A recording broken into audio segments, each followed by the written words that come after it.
Lietotas drēbes ir labākas par jaunām. Es nepiekrītu. Piekrītu. Nepiekrītu. Piekrītu. Nepiekrītu. Tīpaši lietoto drēbu veikalā, tās drēbes ir daudz dažādākas nekā ieejot kaut kādā ātrās modes veikalā.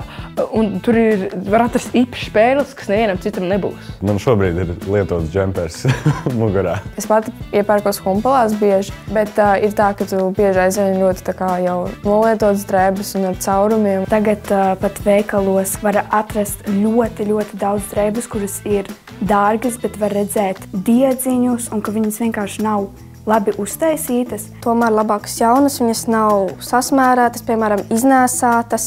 Es domāju, ka jā, man šeit nav vainas lietotām drēbēm, jo viņas nav nemaz tik nekvalitīvākas, un tas jau bieži vien tā var kaut ko unikālāku atrast. Lai gan tas ir labāk dabai, ja viņas ir nonākuši tajās humpalās, viņām ir kaut kāda vaina, vai arī viņas ir jau pavalkātas kādu brīdi. Kā domā tu? Piekrīti vai nepiekrīti? Raksti komentārā.